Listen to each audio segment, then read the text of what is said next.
Hello friend, तो आप लोग कैसे हैं। तो फिर से स्वागत है मेरे YouTube channel Balram creative class में। आज हम जेटेड में जो 2012 में आया हुआ था उसका सीडीपी का बहुत ही इम्पोर्टेंट क्वेश्चन आए हैं। तो जो कोई भी जेटेड का तैयारी करते हैं, झारखंड टेट का शिक्षक पात्रता परीक्षा का, ठीक है। तो 2012 में आया था सीडीपी का क्वेश्चन, ठीक है। सीडीपी का पेपर 2 में, ठीक है, जिसका भी तो तैयारी करते हैं पेपर 2 का। थोड़ा सा इसका ये थोड़ा सा जो कोई भी तैयारी करते हैं जेटेट का, तो 2012 में आया था सीडीपी का। तो उसका क्वेश्चन लाए हैं, जिससे इससे आपको आइडिया मतलब लगेगा कि आप लोग कितना कर पाते हैं, ठीक है। तो एग्जाम से जाने से पहले इस सब क्वेश्चन को आप लोग जरूर प्रैक्टिस करके जाइए, ताकि आपको पता चले कि एग्जाम का पैटर्न क्या है और एग्जाम में किस टाइप का क्वेश्चन आता है, ठीक है। ताकि ये सब क्वेश्चन आपको एग्जाम में बहुत ज़्यादा मतलब हेल्प करेगा, ठीक है। चलिए ज़्यादा लेट नहीं करते हैं, तो फर्स्ट क्वेश्चन देख ही लेते हैं, ठीक है। तो यहाँ पे ये पार्ट 1 है, ठीक है। फिर इससे मतलब इसका जो अभी ये सीडीपी का है, ठीक है। तो सीडीपी का करेंगे, तो लाएंगे एसएसटी का, फिर उसके बाद साइंस का लाएंगे, ठीक है। वो सारा आप कंप्लीट करवाएंगे। तो चलिए पहले देखते हैं, फिर उसके बाद हिंदी इंग्लिश का करवाएंगे, ठीक। चलिए तो देखते हैं आज का पहला क्वेश्चन, ठीक है। चलिए आज का पहला क्वेश्चन देख लेते हैं। पहले ऊपर है इंग्लिश में, ठीक है, नीचे हिंदी में। तो चलिए हम हिंदी वाला पढ़ते हैं, जिसको इंग्लिश में करना है वो इंग्लिश में देख लीजिएगा, ठीक है। चलिए पहला क्वेश्चन है, इस सामाजिकरण का क्या अर्थ है। पहला क्वेश्चन है, इसका ऑप्शन है सामाजिक मापदंडों का कठोर रूप से पालन करना, पहला ऑप्शन। ऑप्शन में भी बोलता है समाज में समायोजित होना। ऑप्शन में सी बोलता है सामाजिक मापदंडों के विरुद्ध विद्रोह करना। और ऑप्शन है सामाजिक विविधता को समझाना। तो आपको बताना है सामाजिकरण का क्या अर्थ है। एग्जाम में इससे बहुत ज़्यादा क्वेश्चन बनेगा, ठीक है। तो चलिए इसका सही आंसर क्या हो जाएगा, ऑप्शन नंबर बी हो जाएगा, सामाजिक में समायोजित करना। तो ये सही आंसर हो जाएगा, ठीक है। तो समाज में समायोजित करके तो चलना है, तो इसी का आंसर, ठीक है। इंग्लिश में भी दिया हुआ है, ठीक है, हिंदी में भी दिया है, तो आपको अपने हिसाब से देख लीजिएगा, ठीक है। चलिए अगला क्वेश्चन है, विचार न केवल भाषा को निर्धारित करते हैं बल्कि उसे आगे भी बढ़ाते हैं। यह जो विचार कौन दिया था, किसके द्वारा दिया गया था। पहला ऑप्शन है जीएन पियाजे ने दिया था, पहला और दूसरा ऑप्शन है कोहालबर्ग ने, तीसरा ऑप्शन वाइगोस्की और चौथा ऑप्शन पॉवलक ने। चलिए बताइए आप लोग सही जवाब, चलिए बताइए। चलिए तो इसका सही जवाब देख लेते हैं, ऑप्शन नंबर सी हो जाएगा। इसका क्या हो जाएगा, वाइगोस्की। वाइगोस्की ने तीन तीन सिद्धांत है, भाषा, विचार, ठीक है। तो ये सबका संस्कृति, तीन चीज का दिया था। एक दिया था भाषा, दिया था, याद रखिएगा आप लोग, भाषा दिया था, ठीक है, विचार, और एक दिया था संस्कृति, ठीक है। संस्कृति का तो भाषा, विकास और संस्कृति का सिद्धांत दिया था, तीन तीन सिद्धांत दिया था, ठीक है। तो ये सब आपको याद रखना है, ठीक है। चलिए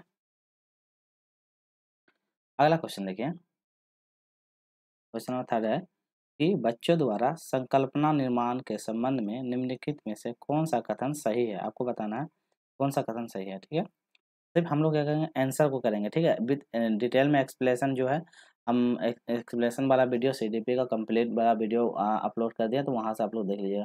सिर्फ हम आपको जल्दी कम समय में आप लोग सिर्फ आंसर से प्रैक्टिस कर लीजिएगा, ठीक है। तो आप उसको प्रैक्टिस, सॉल्यूशन पूरा डिटेल में एक्सप्लेन नहीं करेंगे, क्योंकि हर ऑप्शन को यदि हम एक्सप्लेन करते जाएंगे तो बहुत टाइम लग जाएगा। तो आप लोगों को एग्जाम से पहले फिर रिविजन जरूरी है, ठीक है। तो आप सिर्फ आंसर पता कर लीजिएगा और उसके बाद अपना रिविजन मार दीजिएगा, ठीक है।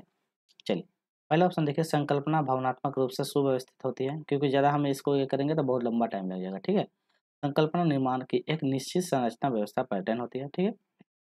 अगला ऑप्शन है, संकल्पना में प्रकृति पदानुक्रमित नहीं होती है, और ऑप्शन नंबर है संकल्पनाएं व्यक्तिगत नहीं होती है। चलिए बताइए।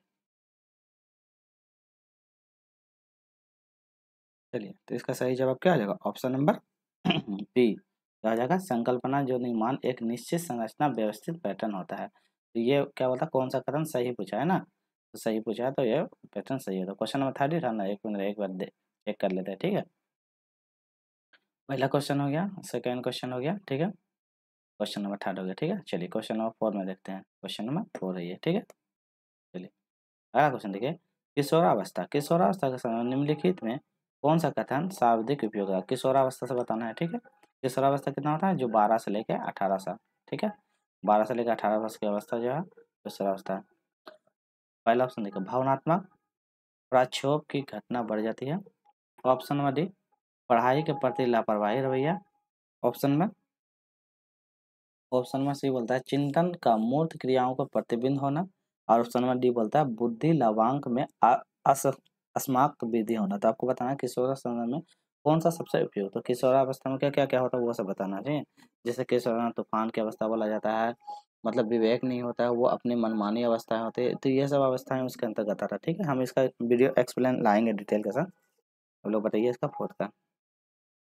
चलिए, तो क्या होता है किशोरावस्था में, क्या होता है भावनात्मक प्रचोर की घटना बढ़ जाती है, मतलब कि इमोशनली जो प्रभाव होती है, भावनात्मक जो होते हैं, ये सब अवस्था इसमें सबसे ज्यादा बढ़ जाती है किशोरावस्था के अंदर। ठीक है, चलिए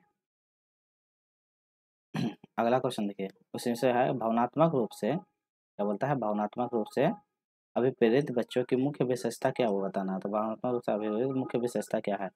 पहला ऑप्शन है उनका अति प्रतीकात्मक स्वभाव होना चाहिए। ऑप्शन में उनका अंतर्मुखी स्वभाव होना चाहिए। ऑप्शन में सी बोलता है अपने विचारों को प्रकट करने का उनका अंत संतुलित, मतलब संतुलित तरीका होना चाहिए। और ऑप्शन में उनका क्या विषादग्रस्त व्यवहार होना चाहिए। चलिए आप लोग बताइए, नीचे इंग्लिश में है। चलिए, चलिए तो इसका सही होगा ऑप्शन नंबर सी हो जाएगा। इसका क्या है अपने विचार को प्रकट करने और उनका संतुलित करने तरीका होता है, उसी में आता है। ठीक, ये किशोर अवस्था के अंतर्गत में आता है। ठीक है, चलिए अगला क्वेश्चन, मानसिक विकास की औपचारिक संज्ञानात्मक अवस्था की प्रमुख विशेषताएं। आपको बताना मानसिक विकास की औपचारिक संज्ञानात्मक। ठीक है, तो देखिए जीन पियाजे ने 4 अवस्थाएं दी थी, उसी से 4 अवस्थाएं दिए थे। कौन कौन सा था? ASPDF, ये 4 अवस्थाएं दिए थे। ठीक है, जीन पियाजे का, तो जो वीडियो नहीं देखे तो वो जाकर प्ले लिस्ट में जाकर देख लीजिएगा। जैसे ये सब 4 सेंसरी मोटर से pre conversion, C for concrete और F फॉर फैक्टर, तो ये 4 अवस्थाएं दी थे। ठीक है ना, मतलब कि मूर्त अवस्था है, संवेदी अवस्था है, तो वो सब अवस्थाएं दी थे। उसी से पूछा है कि मानसिक विकास के जो औपचारिक जो होता है, ठीक है, वो कौन सी अवस्था की विशेषता था। पहला ऑप्शन है अमूर्त चिंतन, मूर्त चिंतन, सामाजिक चिंतन और अहम केंद्रित। जो इसी को बोलता है अमूर्त अमूर्त। मूर्त वाला ये कंक्रीट हो जाएगा, अमूर्त हो गया ये फैक्टर हो जाएगा। ठीक है, नीचे ऑप्शन इंग्लिश में भी दिया होगा। ठीक है, तो वो सभी आप देख लीजिएगा। ठीक है, चलिए आप लोग बताइए। चलिए, तो इसका क्या हो जाएगा ऑप्शन नंबर ए हो जाएगा। क्या हो जाएगा ये, हम औपचारिक जो औपचारिक थिंकिंग जो होती है, ये औपचारिक थिंकिंग कितना सा होता है 11 सा प्लस, कौन सा 11 प्लस, तो ये 11 प्लस जो होता है अमूर्त चिंतन के अंतर्गत हमारा। ठीक है, जिसमें आपको क्या होता है आगनात्मक और निगात्मक जो विकास की प्रक्रिया जो होता है, आगनात्मक सोच निगात्मक सोच, इसके अंतर्गत आप कर सकते हैं। ठीक है, तो ये ऑप्शन नंबर ए हो जाएगा। ठीक है, चलिए क्वेश्चन नंबर 5 था ऊपर ना, देख लेते हैं एक मिनट। 4 5 6, ठीक है, क्योंकि इसमें ना नंबरिंग काउंटिंग नहीं किया है तो थोड़ा सा इसमें दिक्कत हो रहा है। ठीक है, चलिए क्वेश्चन नंबर 6 सही है। ठीक है, 5 6, ये क्वेश्चन नंबर 7। ठीक है, पुनर्बल का सिद्धांत किसने दिया था आपको बताना है। पहला ऑप्शन है पाउलक ने, ऑप्शन में थॉर्नडाइक ने, ऑप्शन में से हॉलबर्ग ने, ऑप्शन में डी स्किनर ने। चलिए बताइए, ये तो हल्का है पुनर्बल का सिद्धांत, इससे बहुत ज़्यादा आएगा क्वेश्चन। ठीक, चलिए तो सही आंसर क्या है, स्किनर ने दिया था पुनर्बल का सिद्धांत। ठीक है, चलिए अगला क्वेश्चन देखिए कि प्रभावी शिक्षण प्रक्रिया में सबसे महत्वपूर्ण कारक कौन सा है। प्रभावी प्रशिक्षण पूछा है। ठीक है, प्रभावी प्रशिक्षण, पहला ऑप्शन है शिक्षक के विद्यार्थियों द्वारा यह प्रदर्शित समय पर पाबंदी। ऑप्शन में शिक्षक द्वारा विषय पर अधिक। ऑप्शन नंबर थर्ड बोलता है शिक्षक विद्यार्थी का संवाद करवाना। और ऑप्शन में पाठ्यक्रमों का समय पर पूर्ण होना। तो ये बताना है प्रभावी थिंकिंग। ठीक है, प्रभावी शिक्षण प्रक्रिया सबसे महत्वपूर्ण। आप लोग देखिए ऑप्शन, तो क्या हो जाएगा सबसे प्रभावी, क्या हो जाएगा यदि प्रभावी शिक्षण प्रक्रिया सबसे महत्वपूर्ण कार्य क्या होता है, शिक्षक का और विद्यार्थियों को क्या करना, संवाद करवाना। तो शिक्षक और विद्यार्थियों के बीच क्या है, संवाद करेंगे, ये सबसे प्रभावी होता है। ठीक है, चलिए क्वेश्चन नंबर 9 देख लेते हैं। बच्चों में नैतिक मूल्यांकों, ठीक है, मूल्यांकों का विकास का सर्वोत्तम उचित तरीका बताना है कि बच्चों में जो नैतिक मूल्य है, जो नैतिक जो होता है ना, मॉरल मॉरल एक्टिविटी को सुधारने के लिए इंग्लिश में भी आप देख सकते हैं। ठीक है, ऊपर इंग्लिश में भी, इसका इंग्लिश शायद दिया है कि नहीं पता नहीं, इंग्लिश नहीं क्या है, तो इसका होता है मॉरल थिंकिंग। ठीक है, तो सर्वोच्चम तरीका बताना। पहला ऑप्शन है प्रातःकालीन सभा में बच्चों को नैतिक उपदेश देना चाहिए। ठीक है, ऑप्शन में भी होता है विद्यार्थियों के सामने एक परिस्थिति रखना और उस निर्णय लेने के लिए कहना। ऑप्शन में सी होता है शिक्षकों एवं बड़ों द्वारा नैतिक मूल्यों को प्रदर्शित करना। और ऑप्शन में विद्यार्थियों को नैतिक और अनैतिक के बीच अंतर का सिखाना। तो नैतिक मूल्यांकन का विकास का सबसे उचित तरीका क्या है, मोरल थिंकिंग आप कैसे बच्चों में विकास कर सकते हो वो पूछा गया है। ठीक है, तो आप क्या कीजिएगा, बच्चों को क्या करना है, ऑप्शन नंबर सी हो जाएगा इसका सही जवाब, शिक्षक एवं बड़ों के द्वारा नैतिक मूल्यों को प्रदर्शित करना, ताकि बच्चों को क्या करना, नैतिक मूल्य जो जितने भी होते हैं वो चीज़ क्या करें, उसको सामने प्रदर्शित करें। सबसे उचित तरीका पूछा है, ठीक है। सारा तरीका सही है बट क्या है, सबसे उचित पूछा है, ये चीज़ ध्यान देना है, ठीक है। चलिए अगला क्वेश्चन, क्वेश्चन नंबर 10, ठीक है।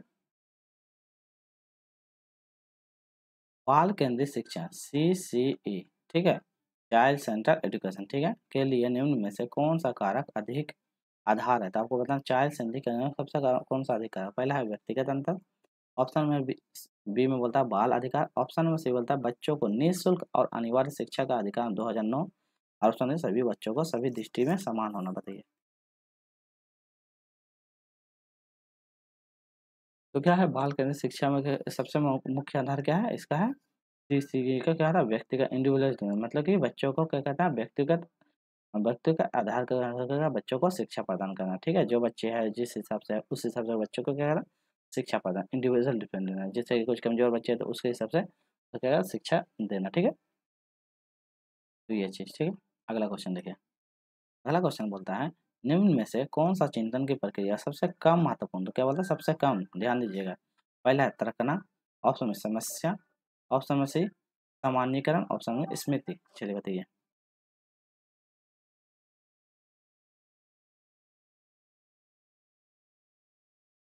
तो कौन सा सबसे कम महत्वपूर्ण है, स्मृति, मेमोरी, मेमोरी जो होता है ये सबसे कम महत्वपूर्ण है, ठीक है। मतलब चिंतन प्रक्रिया में सबसे कम पूछा है, ठीक है। जैसे तर्कना के द्वारा बच्चों की स्मृति तो बढ़ता है, समस्या समस्या समाधान करवाएंगे तो उससे सामान्य करेंगे तो ये भी होगा, बट स्मृति जो होता है इसके द्वारा नहीं होगा, तो सबसे कम महत्वपूर्ण है, ठीक है।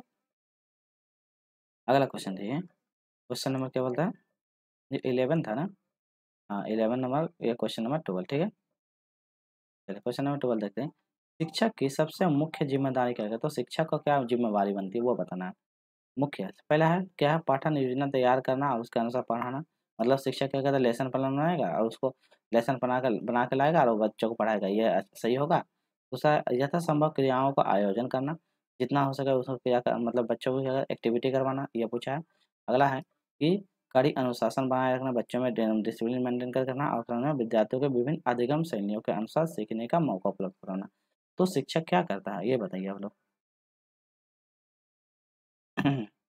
तो उसका क्या है, क्या कहता है, बच्चों के लिए क्या कहता है, विद्यार्थी के लिए अधिगम की शैली तैयार करता है, और उसको क्या सीखने के लिए क्या करता है, अधिक से अधिक मौका उपलब्ध करवाना, तो बच्चों को शैली तैयार करना और अधिक से अधिक सीखने का मौका प्रोवाइड करवाना, ठीक है।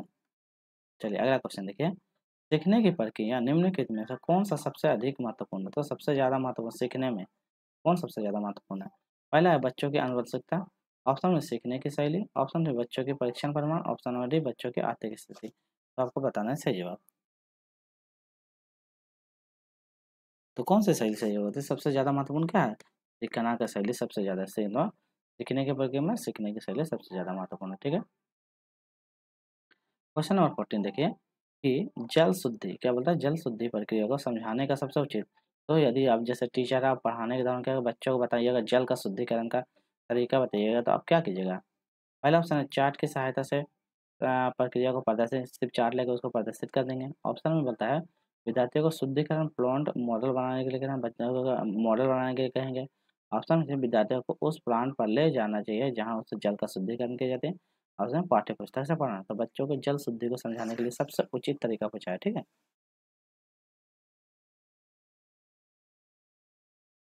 तो क्या कीजिएगा, ऑप्शन में सीखिएगा बल्कि उस पावर प्लांट पर ले जाना चाहिए जहाँ जल शुद्धि, तो बच्चों को क्या कहते हैं, बच्चों क्या कहते हैं सबसे अच्छा तरीका है, जैसे यहाँ पे जल शुद्धि का पावर प्लांट है, इस जगह ले जाइए, क्योंकि बच्चों क्या है प्रत्यक्ष रूप से देख के सबसे ज़्यादा सीखता है, तो सबसे उचित तरीका बच्चों देख के सीखता है, ठीक है। अगला क्वेश्चन देखिए, क्वेश्चन है कि सतत और व्यापक मूल्यांकन के लिए तार्किक आधार क्या है, तो सतत व व्यापक मूल्यांकन के लिए तार्किक रीजनिंग आधार क्या है। पहला ऑप्शन सीखने के एक से अधिक पहलुओं का आकलन करना, ऑप्शन बी आकलन के अवसर का अधिकतम, ऑप्शन सी मानव व्यक्तिगत की समग्र प्रगति, और ऑप्शन सी शिक्षा का बोझ बढ़ाना। तो क्या सबसे अच्छा है, सतत और व्यापक मूल्यांकन का तार्किक आधार, क्या हो जाएगा सही जवाब, इसका हो जाएगा ऑप्शन नंबर ए हो जाएगा, तो सीखने के एक से अधिक पहलुओं का आकलन करना, तो ये सही जवाब हो जाएगा, ठीक है। सतत और व्यापक मूल्यांकन का ये आधार है, ठीक है। ये क्वेश्चन देखिए बहुत बड़ा क्वेश्चन है, इस पर आप ध्यान दीजिएगा, ठीक है। चलिए इसमें देखिए क्या बोलता है, तो थोड़ा सा क्यों होगा क्या, चलो ठीक है इसी को देखो। एक शिक्षक क्या है, तो कलर चेंज करते हैं, ठीक है, क्योंकि रेड रेड हो जा रहा है, ठीक है। चलिए देखिए, एक शिक्षक क्या है, शिक्षक के पास इस्तेमाल करते हैं जिस पर क्या वर्णन, भविष्यवाणी, स्पष्टता, संक्षेपण, असंरचना और मूल्यांकन अंकित है। प्रत्येक प्रत्येक बार पर एक विषय पूरा होने के बाद शिक्षक क्या पासा फेंकता है और उस पासे की स्थिति के आधार पर प्रश्न को उत्तर देने के लिए यह विद्यार्थियों को कहता है। तो क्या कहता है, मतलब कि देखिए, शिक्षक के पास एक इस्तेमाल करते हुए क्या कहते हैं, एक वर्णन है जिसमें भविष्यवाणी, स्पष्ट, संक्षेप, ये सब है, ठीक है। अब क्या कहते हैं, वो पासा फेंकता है और प्रत्येक स्थिति पर उत्तर देने के लिए उसको बच्चों को कहता है। शिक्षक क्या कहता है, पहला देखिए, प्रारंभिक आकलन कर रहे हैं, वो आकलन कर रहा है शिक्षक। ऑप्शन में विद्यार्थियों को विचार को प्रोत्साहित कर रहे हैं। ऑप्शन में विद्यार्थियों के चिंतन प्रक्रिया को विचार कर रहे हैं। और ऑप्शन में अपनी खास शैलियों में पाठ को समाप्त कर रहे हैं। तो आप बताइए क्या करता है वो। तो वो जब फेंक रहा है तो इस प्रकार की जो प्रक्रिया क्या हो जाएगा, वो क्या कहता है, प्रारंभिक रूप से क्या कहता है, बच्चों का आकलन कर रहे हैं। मतलब प्रारंभिक स्टार्टिंग में बच्चों का क्या कहा, आकलन कर रहे हैं कि अब बच्चे लोग कितना वो ये कर रहा है, ठीक है, उसको कैप्चर कर रहा है, ठीक है। अगला क्वेश्चन, क्वेश्चन नंबर 17 देखिए, एक समावेशी शिक्षा है, ठीक है। समावेशी शिक्षा क्या होती है, मतलब एक में स्कूल के अंदर क्या सभी बच्चों को, चाहे वो तेज है या कमजोर है, सभी बच्चों को क्या कहता है, एक ही स्कूल में क्या कहता है, अंतर्गत करके बच्चों को समान रूप से शिक्षा प्रदान करते हैं, बोलते हैं समावेशी शिक्षा। शिक्षक की सबसे कम महत्वपूर्ण विशेषता कौन सी है, तो सबसे कम महत्वपूर्ण विशेषता पूछा, ठीक है। समावेशी शिक्षक में शिक्षक की सबसे कम महत्वपूर्ण विशेषता, पहले है बच्चों के प्रति संवेदनशील न होना, विद्यार्थियों के लिए लगाव और धैर्य। ऑप्शन नंबर ये बोलता है विद्यार्थियों की अक्षमताओं को ज्ञान। और ऑप्शन बी है शिक्षा का सामाजिक आर्थिक स्तर। चलिए आप लोग बताइए सही जवाब। एक मिनट जल्दी कीजिएगा आप लोग। चलिए तो इसका बताते हैं सही आंसर क्या होगा, ऑप्शन नंबर डी हो जाएगा, शिक्षण का सामाजिक आर्थिक स्तर होना चाहिए। तो इसका सही जवाब होगा शिक्षा का सामाजिक आर्थिक स्तर होना जरूरी है, ठीक है।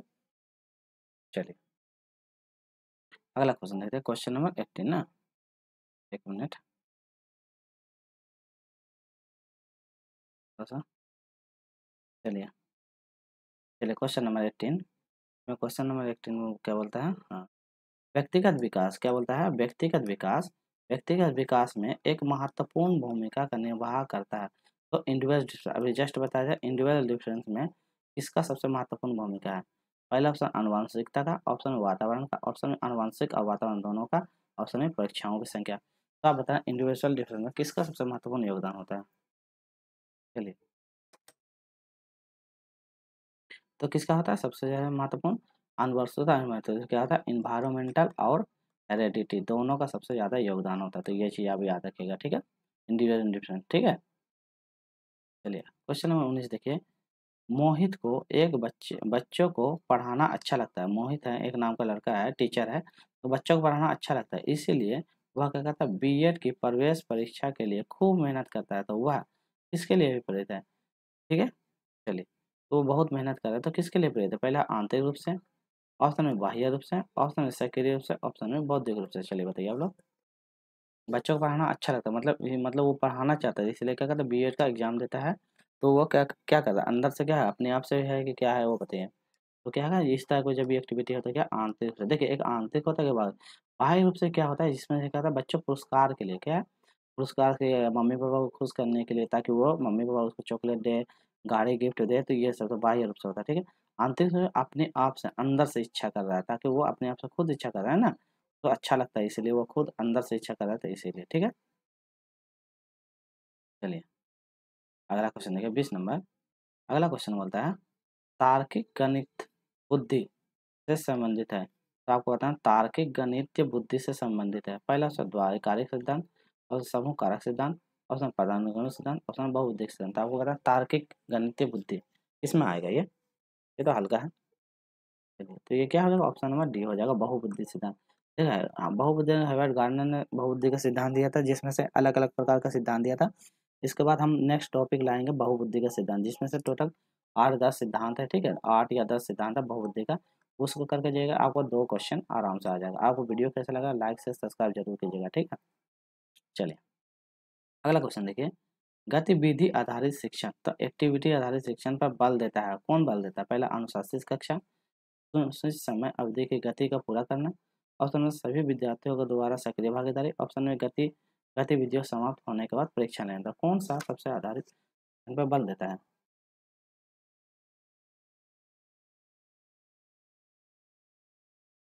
तो कौन देता है? ये करता है विद्यार्थियों द्वारा सक्रिय भागीदारी। तो क्या कहता है? विद्यार्थियों द्वारा सक्रिय भागीदारी। तो इसका सही जवाब ऑप्शन नंबर सी हो जाएगा। क्या होगा? सभी विद्यार्थियों द्वारा सक्रिय भागीदारी पे ये सबसे ज़्यादा बल देता है। ठीक है, चलिए अगला क्वेश्चन देख लेते हैं। 22 में बोलता है, एक शिक्षिका क्या कहती है अपनी कक्षा को शैक्षणिक भ्रमण पर ले जाती है।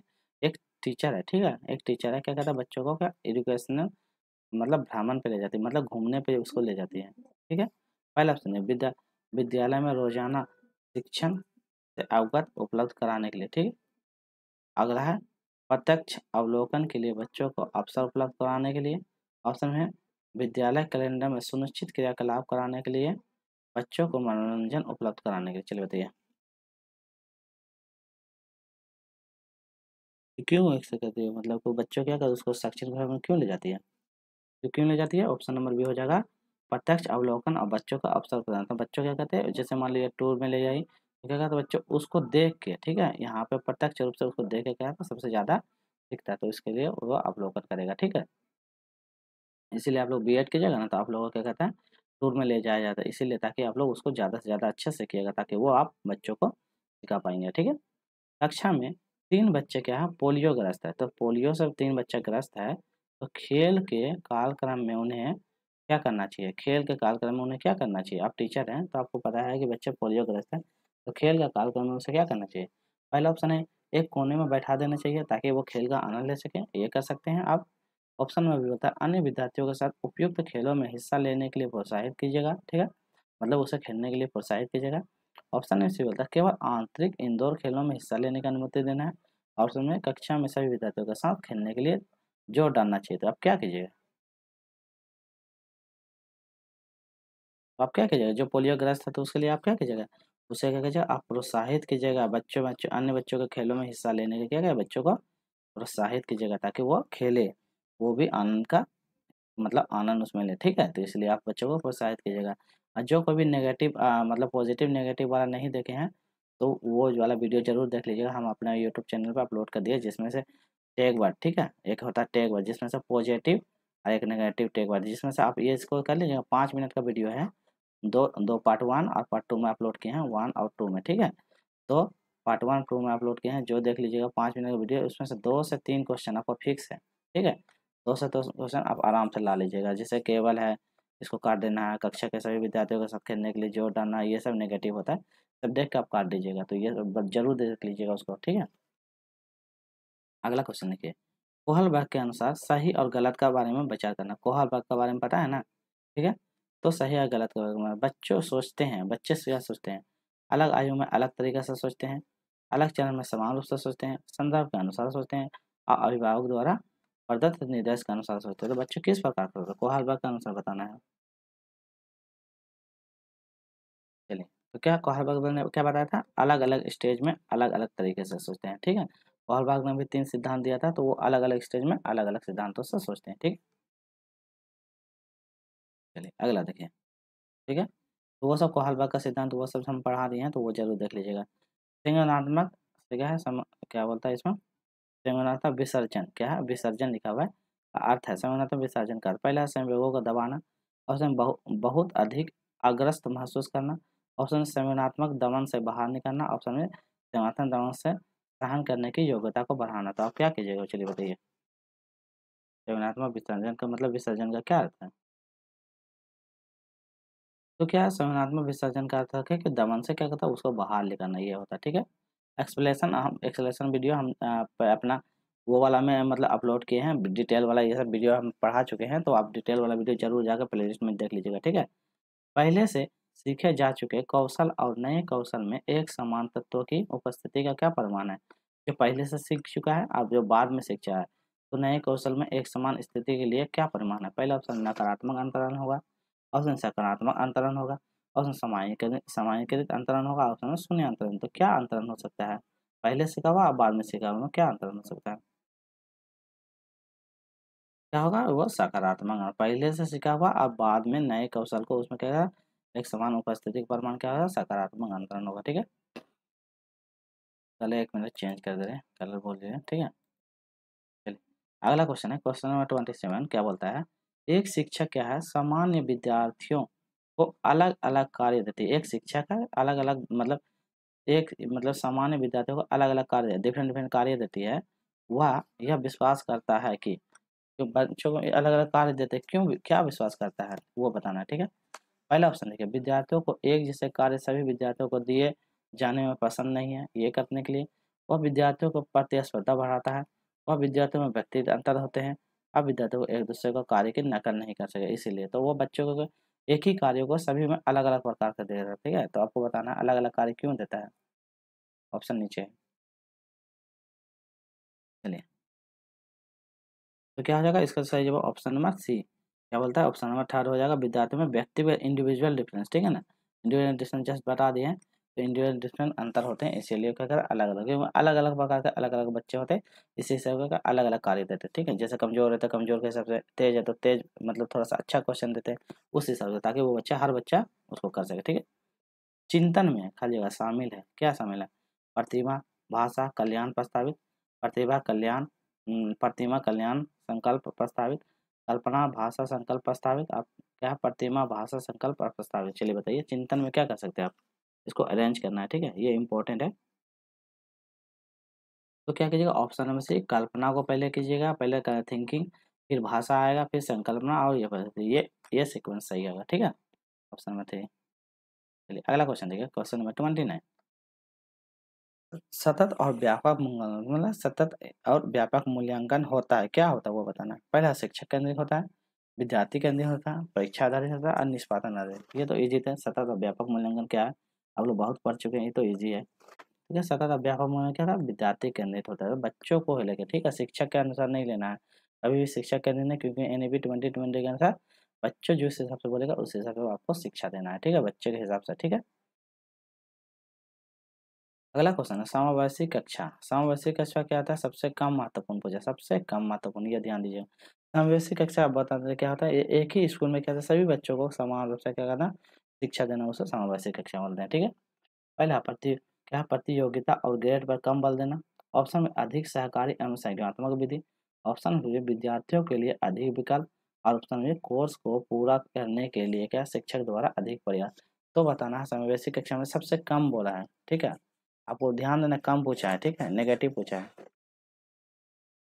तो क्या कीजिएगा, समवयस्क कक्षा में सबसे कम, तो क्या कीजिएगा, ऑप्शन नंबर डी हो जाएगा, कोर्स को पूरा करने के लिए अधिक से अधिक शिक्षक द्वारा अधिक प्रयास करना, ये ठीक है, ये नेगेटिव होता है, ठीक है।